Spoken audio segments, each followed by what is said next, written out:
Welcome to the She's So Bossy podcast with Jaci, Russo, and Melissa Bowen, where the 1.9% of women who built million-dollar businesses come to share their story. Melissa, I am so excited about our guest today, Stacy Sloan with Three Little Birds Granola. I've known her for a couple of years.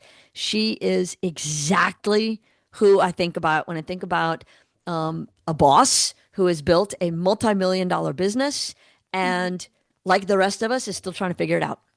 Yeah, I loved hearing that part of her story that feels so human as people develop into leadership, where you think imposter syndrome and getting support from a coach. And I loved hearing that part of it. So human and yet so persistent in her stubbornness to persevere is good. Right. Right. And, she built a business for somebody else first, as she explains to us, and then left to build this.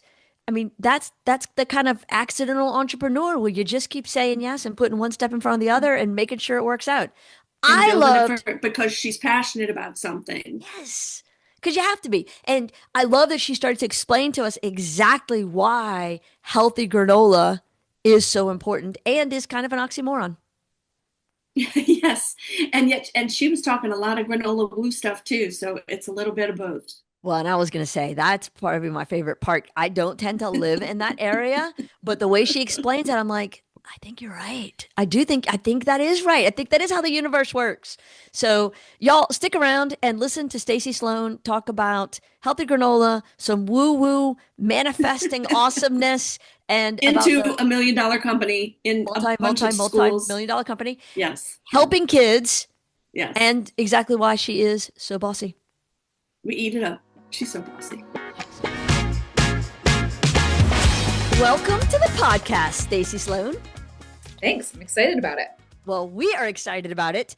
We are, at the time of this recording, in Louisiana, and it is, I don't want to lie to the people, because they're going to see on the YouTube version of this a fire raging behind you. And here in Southwest Louisiana, it is officially 92 degrees. So you're a bitch. We're jealous. I actually got out. I've been getting out my vest, my puffer vest for the mornings for the dog walks. And that's not even enough. So last week I broke out my North Face knee length. It's the light puffer. It's not the winter puff. Right. But you need the puff to walk. We're just jealous. Yes, no, we do. And I have a great puffer vest that I got in Italy when Melissa and I were there with our husbands a couple of years ago at a gas station. It's one of my favorite pieces of clothing. It was $17. Like, how could you not buy a great puffer vest? And I wear it almost. Buc-ee's, but it's like the Italian Buc-ee's. They call it the Auto Grill. Oh my I'm goodness. in Michigan. How do you know Buc-ee's? Oh, because we take a trip every year. We drive from Michigan to Florida. We're about to do it next month, and we stop at Buc-ee's. And I mean, like everybody, I love Buc-ee's. That's awesome. Oh my gosh. I wish we had them here. I do too. We're going to circle back to 5 other things, but this requires a detour. Okay. Carrie from Edward Lowe Foundation spoke at our Women's Summit at Sea this year. And we were on the, how we do like intro call, that first Zoom call, so everybody can get to know each other and we can lay out the rules because you're a summiteer. You know how these things work. And so we mentioned, as you drive in and you want to stop at Buc-ee's, and Carrie said, "What's a Buc-ee's?" So when we picked her up at the airport, we drove straight to the Buc-ee's. Oh, she would love that. She did. She was very overwhelmed, but she liked the bathrooms. Yeah. It was a cross between Walmart and Disneyland, and she was excited. Yeah. Yeah, and the jerky bar. Oh, yeah. That's what we ate lunch that day. That was our lunch, was Buc-ee's lunch. Yeah, absolutely. Yeah. I took a whole bunch of jerky with me on the summit last year. Oh, that was wise. That was very wise. Because I was in Texas, and so I drove from Dallas to Houston, to Galveston. Right. Stopped at Buc-ee's and got some jerky for the cruise. That is awesome. And not to make this self-promotional, but I would like you to know that you'll be getting an email in the next couple of days that announces the summits for 2026. Okay. And because there's 2 in next year. One is in April on land here in Lafayette, Louisiana. And the one in September that we do every year this year is sailing from Italy to Greece to Turkey and back to Italy. Sounds pretty amazing. So I'm just saying, put September 6th on your calendar. We'll talk later. So Stacy Sloan, let's talk about you and your business. You Okay. make the good granola. I do. So tell the people about the good granola. The good granola is not a ground up cookie in a bag. Right. That's what the good granola is. The good granola also doesn't call itself cookie in its name, as others do. What makes it good? I mean, is that what makes it good granola? Because it's healthy. Well, yeah, Jackie, tell them. I'm just saying because it's healthy, but I want you to tell your story. I'm sorry. I'm not trying to jump in. I'm just excited. No, that's okay. So it is a misnomer that granola is a health food. It's one of the most egregious lies in the health food sector that granola mass produce is good for you. And when people start cleaning up their act, as I did in 2011, trying to figure out how I should be eating and taking care of myself and whatnot, granola, it's green, it's crunchy, it's at Whole Foods, it's like a whole lifestyle.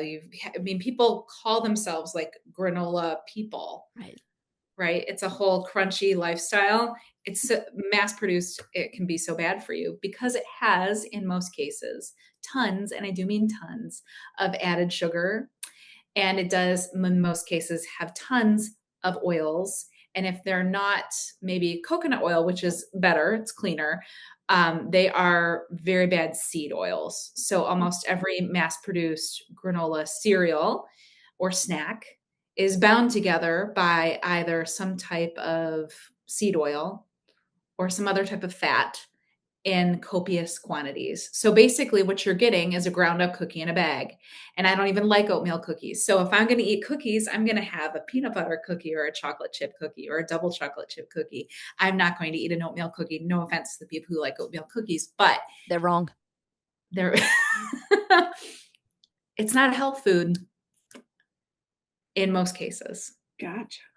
But in your case, how's Three Little Birds work? Tell me about how healthy your granola is, the good granola. The good granola, the healthy granola, it has only 2 grams of added sugar.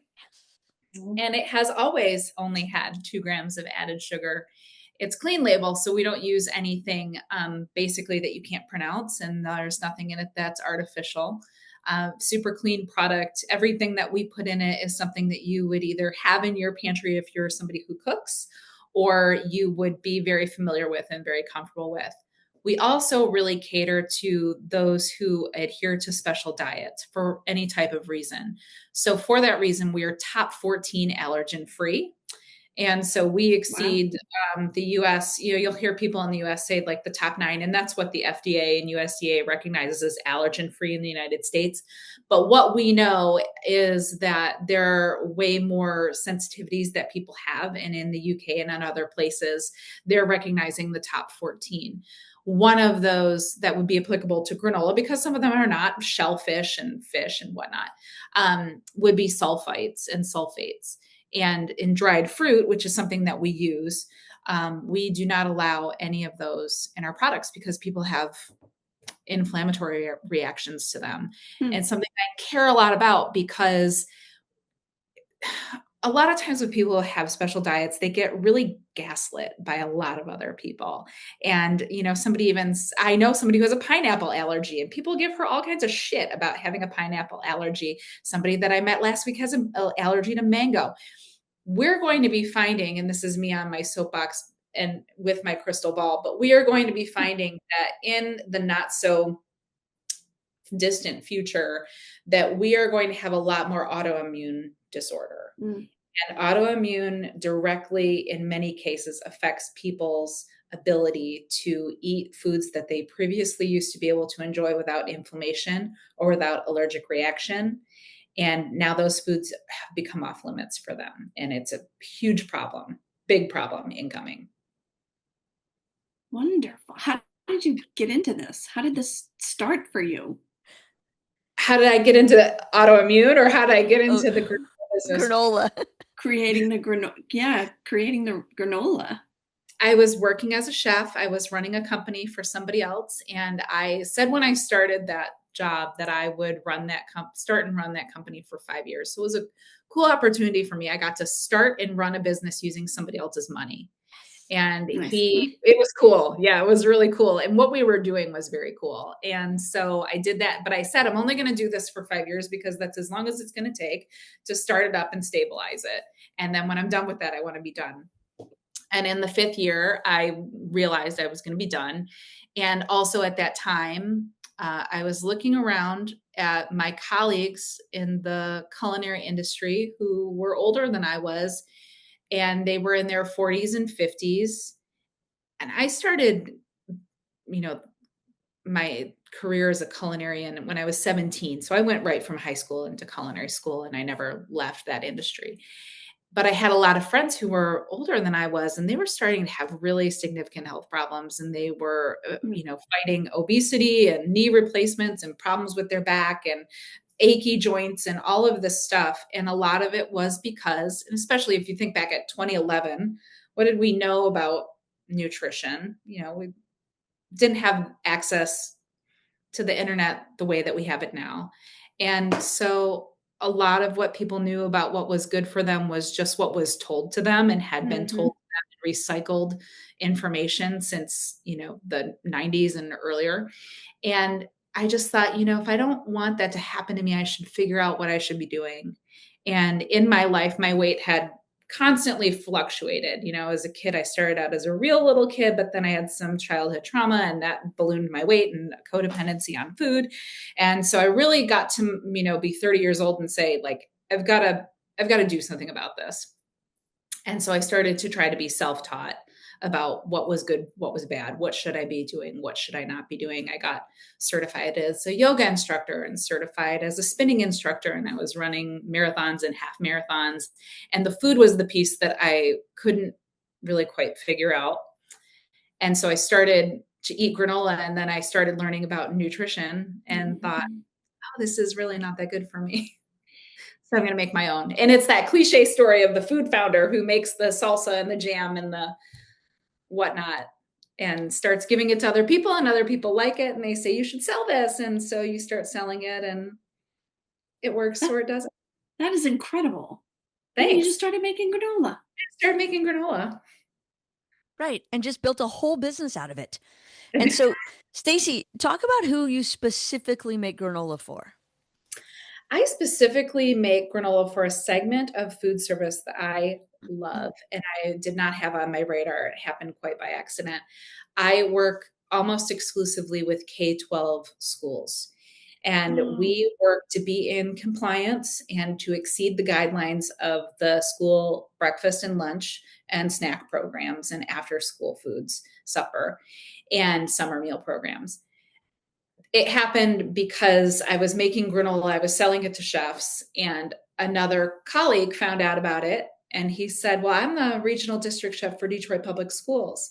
My boss, Betty Wiggins, wants to bring in something that's local to Michigan and made in a more healthy fashion and more clean than what we're offering the kids now. Would you want to sell your granola to us? And I said, sure, why not? I'm already selling granola in bulk to chefs. And he said, well, okay, that's great, but you're going to have to reformulate your recipe because we have these guidelines from the USDA. I had never heard of that before. And so he really helped me. And his name is Kevin Frank. I will always be such a fan of his and so appreciative to him, because if it were not for him and for his boss, Betty Wiggins, I don't know what I would be doing. I wouldn't have been making granola still, probably. And they really introduced me to the world of childhood nutrition. And I care so much about it. And one of the reasons that I kind of touched on that I care about it so much is because when I was a kid, I was set up I had set myself up without supervision with a lifelong food addiction.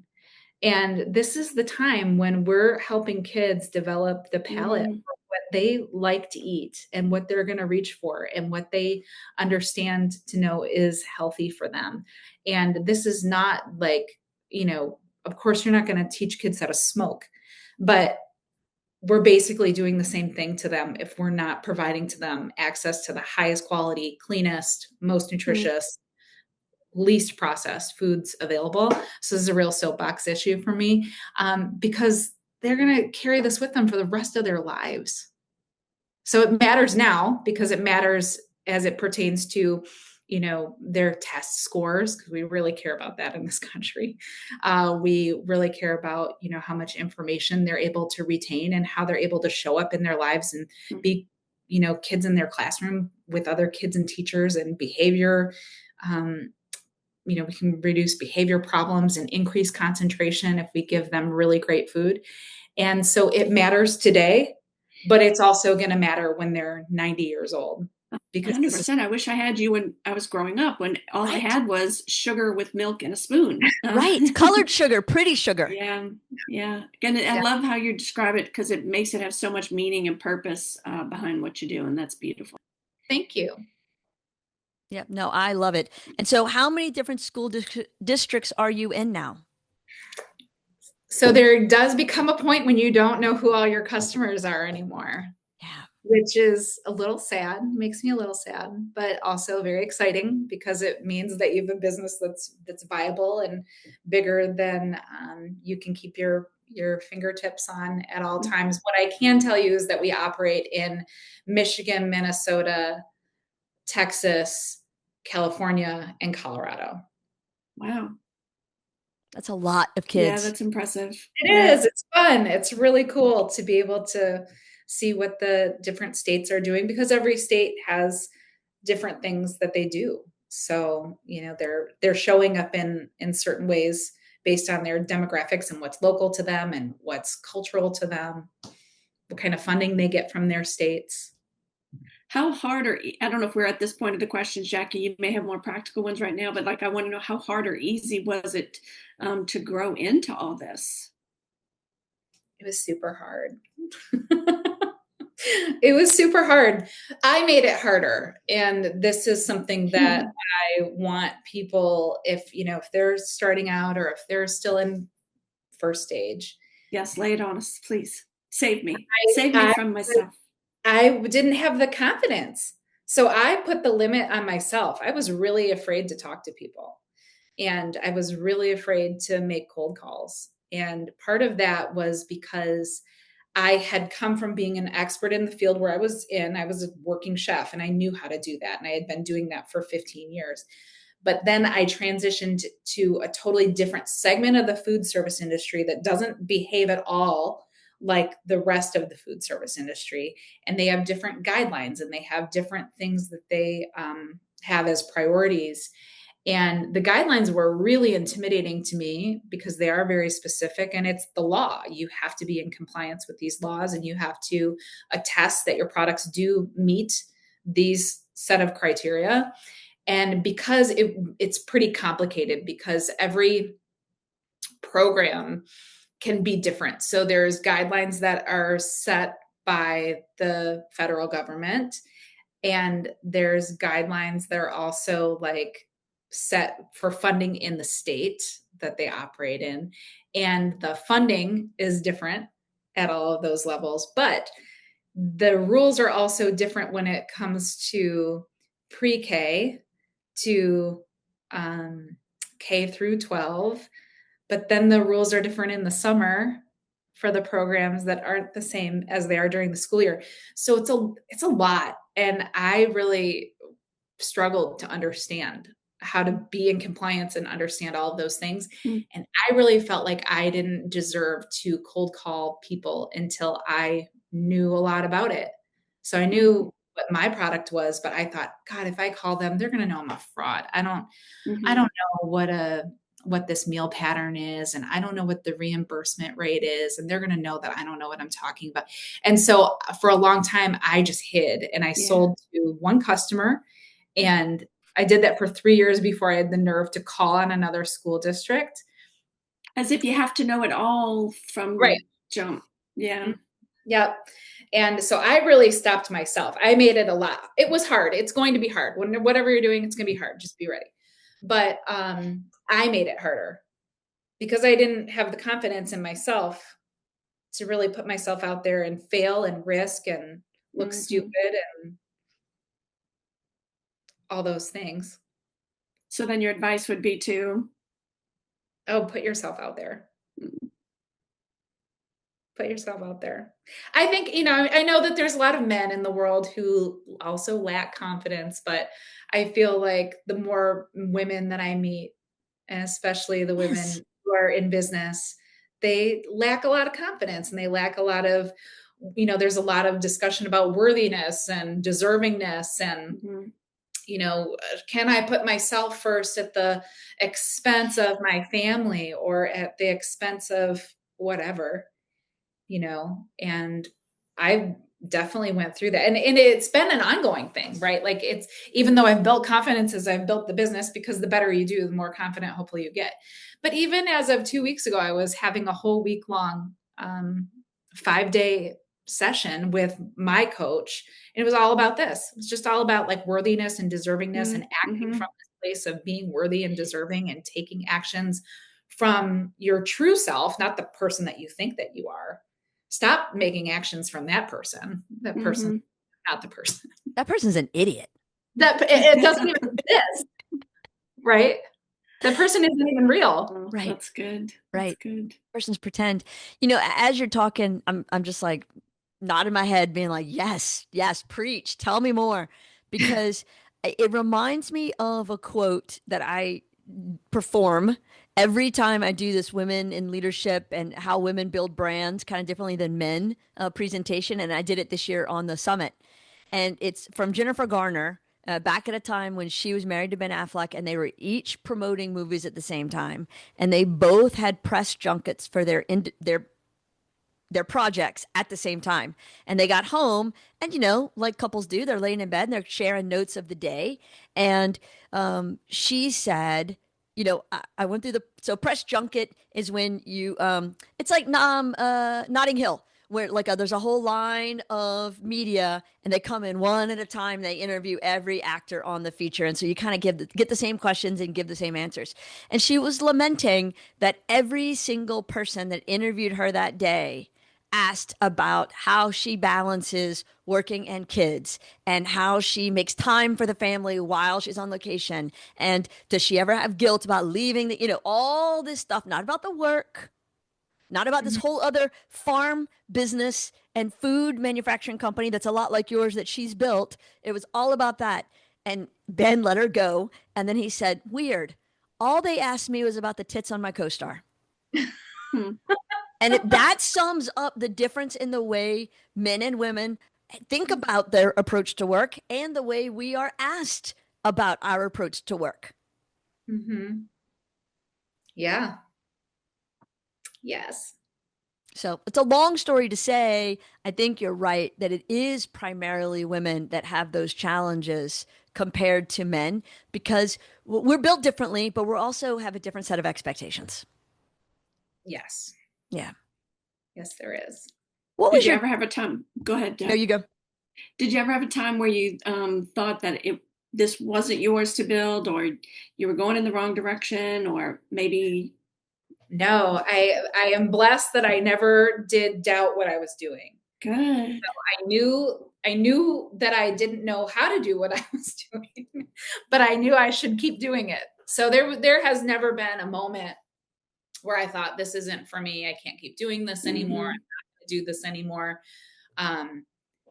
But in general, that is also part of my personality. So I'm like an incredibly stubborn and persistent person. And so once I do decide to do something, there's no option for me but to keep doing it until I do it the way that I want to do it. And so it sounds like it was those qualities that pushed through the imposter syndrome or the I don't know enough yet, and just let you keep going. Yeah. Awesome. What's a lesson that you feel like you kind of had to learn the hard way, but you're so glad you did? That's a good question, and nobody's ever asked me this before. That's what we're here for, the good questions. That's a good question.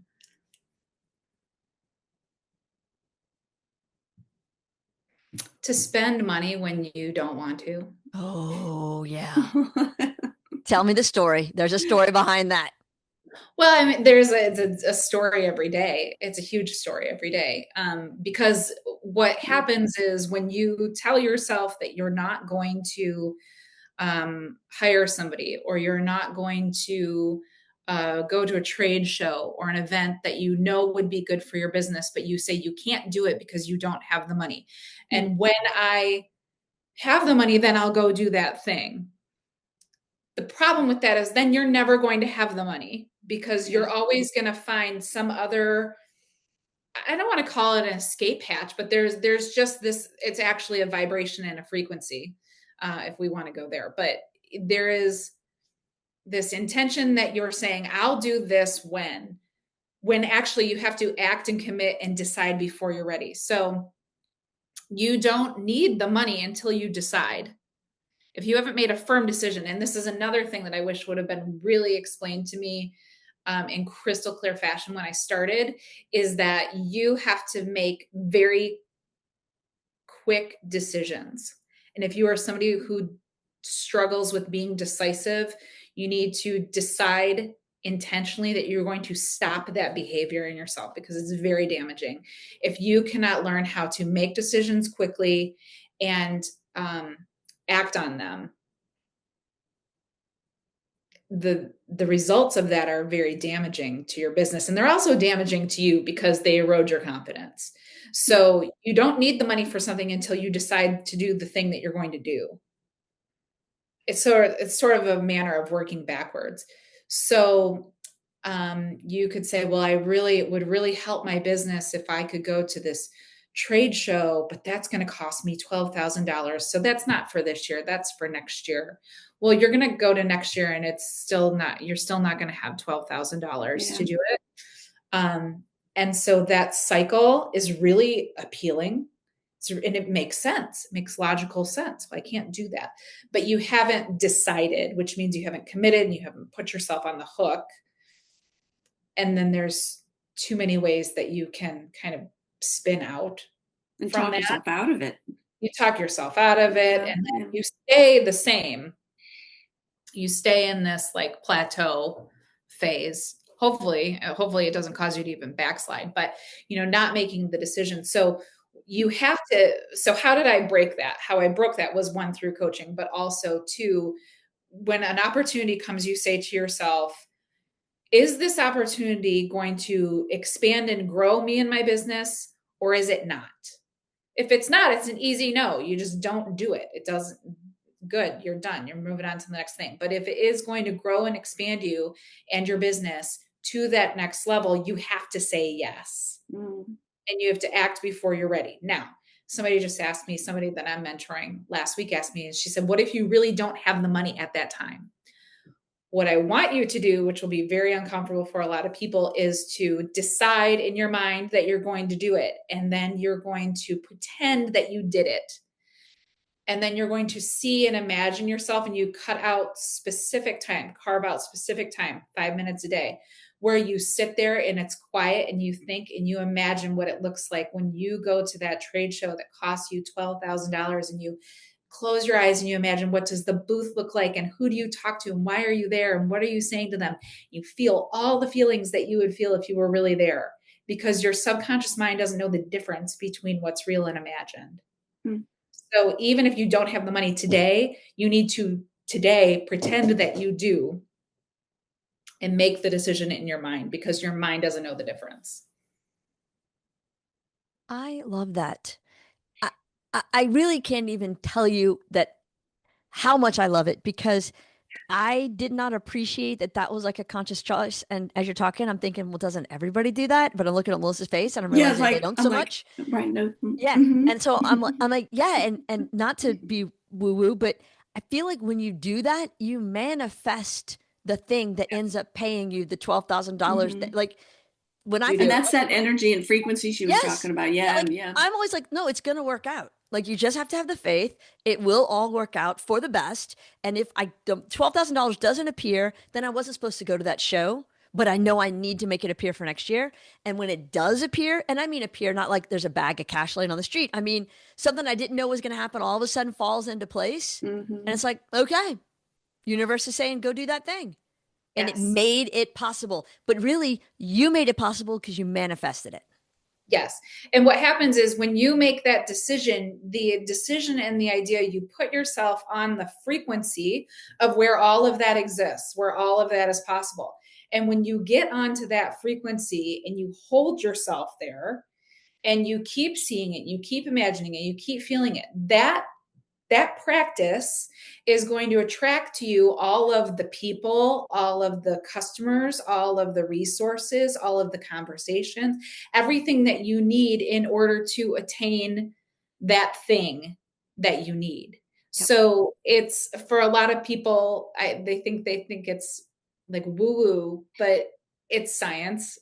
It's Well, physics. this is when we talk about the book, right? Oh, well, we can talk about the book. I mean, I think we have to talk about the book because that's what we're talking about. Okay. So I love it. You introduced this book to me, Stacy. Tell Melissa and the people about the book. Well, there's a book called The Science of Getting Rich by Wallace D. Wattles. That's the one I've ever read. It's closely followed up by The Four Agreements, but I'm still putting Science of Getting Rich ahead of it.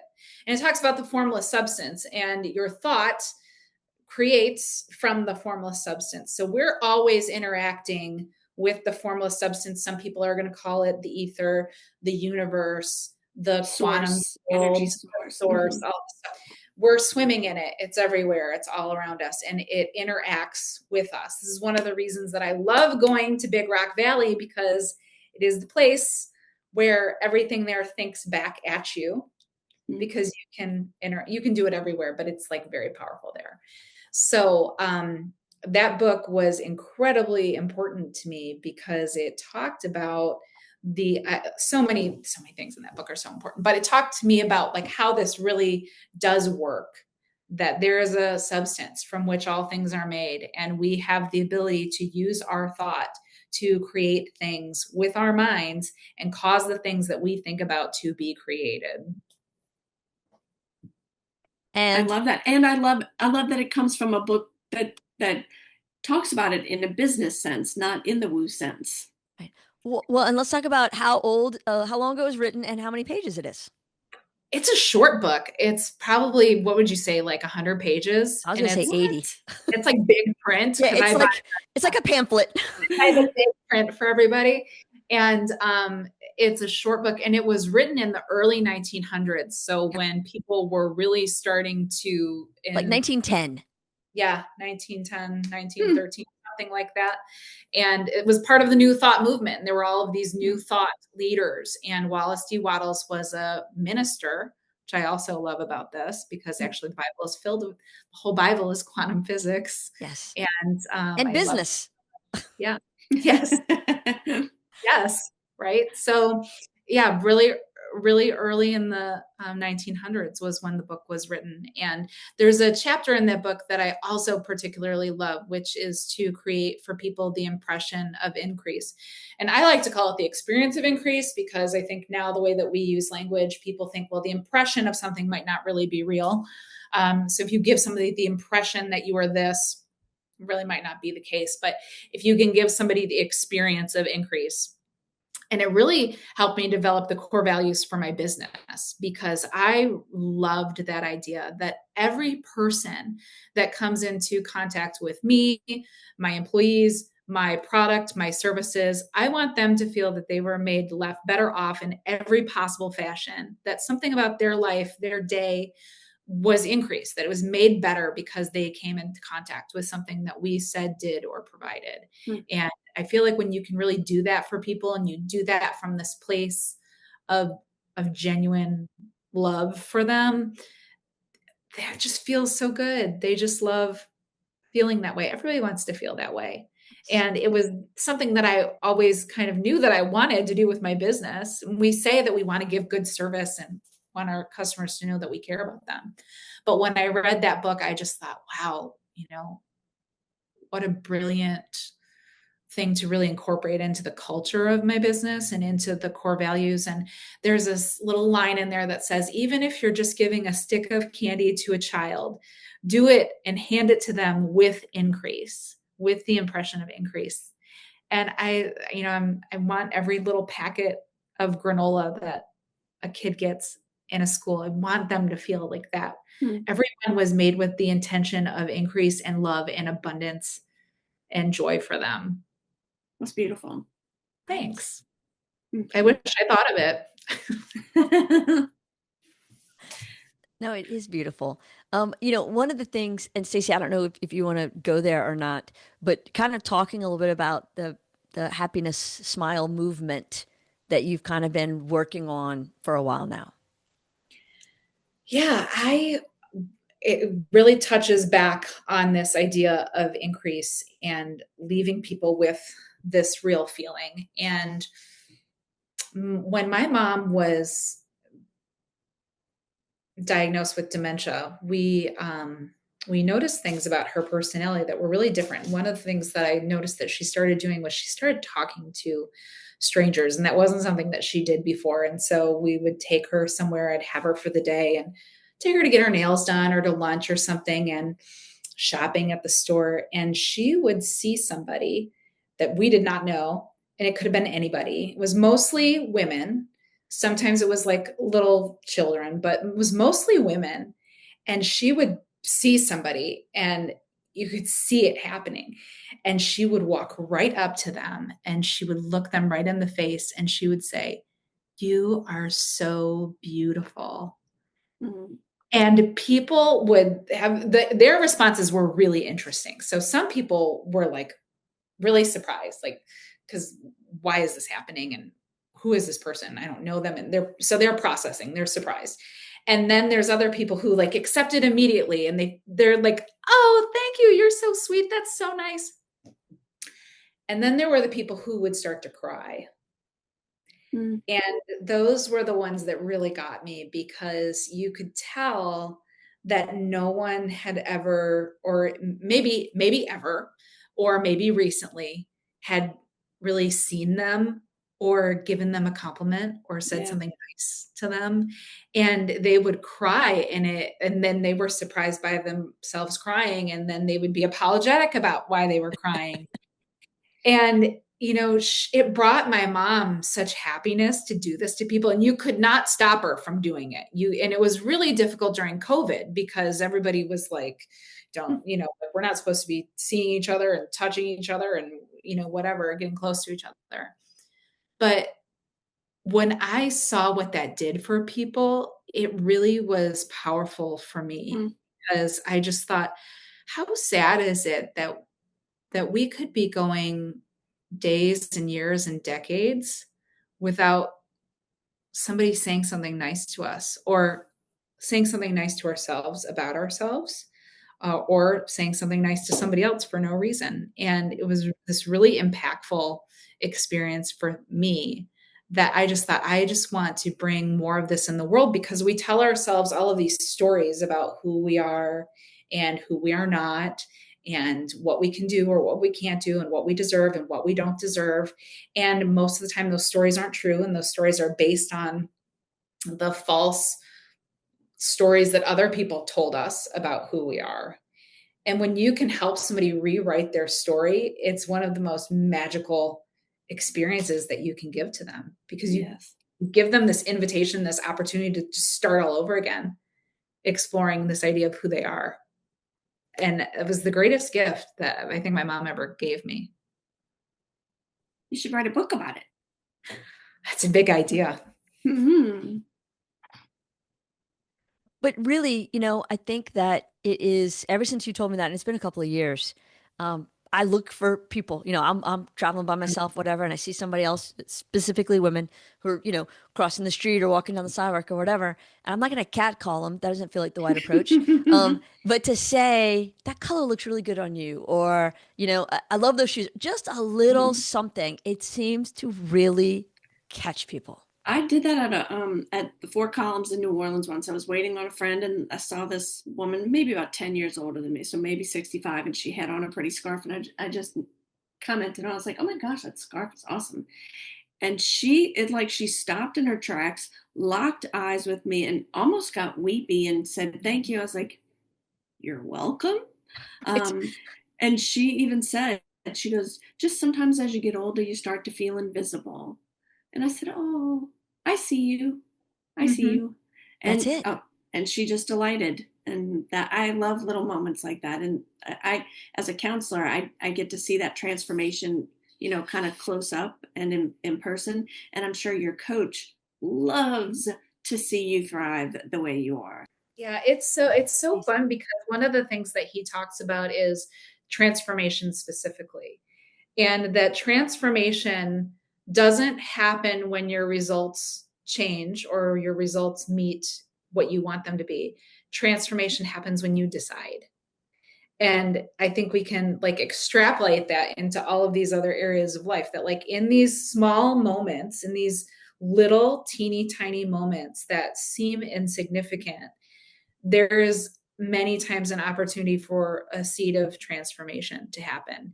And you don't have to become a different person on that day, but the transformation happens because you're introduced to the idea that's different than what you had, Mm-hmm. which I think is super exciting. Very much so. Stacy, if your younger self could see you now, what would she say? I think a lot about her, and a lot of what I do with my business is for her. I owe a lot of what I'm doing to her because she was a real survivor. And if it wouldn't have been for her being scrappy and stubborn and the black sheep and the unacceptable one and the willful one, um, I I don't know what I would be doing. I don't know what my life would be like. Now, I am glad that I got a lot of help to help her. Yeah. So get support. Because We when I don't do it look alone. Mm-hmm. yeah, What would when I you what kind of leadership lessons do you hold on to, like things that you've learned and how the leader that you are to your company? from her. Or just like over the years, what you've learned about the leader you are and the leader you want to be. Oh, well, I think one of the things that I would say leadership quality that I gained from her was just being persistent and being, stubborn has such a negative quality and it's lazy for me to use that word, but this is real Persistence. that she had that turned into persistence. So, to help people see that, persistence, you're going to use your will and your persistence to get through the hard times. And if you give in to every moment of frustration and anger and disappointment and let that stop you, that's when you fail. You don't fail when you keep going. You fail when you stop trying. That's when it's really over, when you give up and you quit. And so I would hope that the people that work with me and interact with me would be inspired by persistence and always having, like Jaci said, this perspective. It's all going to work out. I want you to try. I want you to show up. But I do want you to believe and know that with your effort and your belief, it is going to work out. That's the attitude. That the default attitude isn't that it's going to be bad news all the time, but it's going to work out. Okay. What's your relationship with the word bossy? I don't know. I don't really think about the word bossy, but I love that that's the name of your podcast because it's really clever. Thanks. I probably, as a kid, was pretty bossy. I don't know. Fair enough. I feel like it has a different connotation being a woman, and I know Jaci hates those kind of woman versus man perspectives, but well, I mean, it's true. I'll say to Kevin sometimes, I'm about to interact with this person, and it's going to be, over a point that might be a little bit contentious. And if I were a guy, it would just be me saying what I think. But now, because I'm me and because I'm a woman and because I have this standard, and to me, it's about standards. This is about standards. It's not about gender. It's about standards. Now I'm a bitch, right? So now the bitch is going to be delivering the news, not the dude who's going to be like, "Hey, cut it out." yeah. It's a different standard. Yeah. Different expectation. Whether we like it or not. Yeah. Yeah. And that's frustrating. It shouldn't be different, but it is. And that is frustrating. That's all I'm saying. Yeah, That's it. it's one of those things. I don't know how we escape it. A lot of times I'll go into ChatGPT and just be like, I want to say this. Tell me how I can not say it like that. And does I it love change that. it? Does it really change it? Or does it say, oh, you really should kind of say it like that? No, it tells me a nicer way to say it. Really? Well, and there's your stubbornness and your persistence that pays off. That's how you get out of it. You just troubleshoot those problems Yes. using technology. And that's what the tech is there for. Let's use it. Absolutely. Absolutely. So, is there a defining moment in your journey that you can look back on now and say, this changed everything? Kevin Frank and Detroit Public Schools changed everything about my life. That Right. was a defining moment. I would say also a really big defining moment for me was when I heard my coach, who was not my coach at the time, talking on his podcast. And he was talking about how your attitude is so much more important than you realize that it is. And that you might think that you have a good attitude, but the real litmus test for your attitude is, do you have as good of an attitude when things are going wrong as you do when things are going right? That's a good one. That's Oh. convicting. And that reversed so much for me. Like that was like an immediate check. Right. How good is my attitude? A lot of times we think we have a good attitude. No, you don't. How good is your attitude when things are going wrong? It's easy to have a good attitude when you're all the things that you do are turning out well. Right. That's a good one. I love that. I love that. I am realizing that we're almost at the hour mark, and I don't understand how that happened so fast. And I know it's just because I was enjoying this, but still.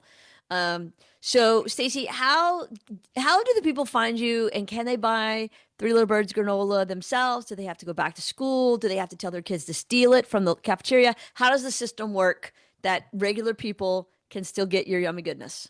It's a blend of those things. Okay. So we're still, 99% of the business is operating in K-12. And we do some online, which we do through Shopify, and I think Amazon is coming next month. That's been something that we have hired people to do and to take care of. And excuse me. So once all of those pieces are in play, it'll be, I'm sure, easier for them to access that way. But what I'm told is, you need Amazon and the reviews on Amazon to help you with the Shopify, and you eventually balance between the two. And I let other people handle that. I'm sorry to keep cutting you off. I'm just excited, so I want to cut you off. So is that saying that there's another evolution of Three Little Birds coming? There will be an evolution of Three Little Birds, which is, e-commerce, direct to consumer. At this time, I don't have an interest in being in retail stores. I'm not going to rule that out for the future, but for now, we'd really rather keep it the way we have it. I want to give the best possible experience to the market that I love, that I really feel is my calling. And so anything that takes away from that, I'm always I'm cautious about it. Yeah. Okay. I love everything about that. Stacy, you have, as always, been awesome. And I hope that people find you online and make Amazon glad to carry you now, because this has just been awesome. Thank you. Thanks for having me on your podcast. Thanks for being here. Are you too bossy? I am the bossiest of bosses. Melissa's co-bossy, but I'm like head boss. Okay. Because I'm more decisive than her, and I make both of us do things that are outside of our comfort zone all the time. Yeah, and I'm getting into other leadership avenues, and so the comment about being decisive is something that I will need to lean into and develop myself. It's a real game changer, because then you're really playing at the level that you deserve to play at. Right. I thank you for that. Thanks for all your insights. This was good. It's good to see you. It's good to see you too. Thanks, Stacy Sloan. Thank you.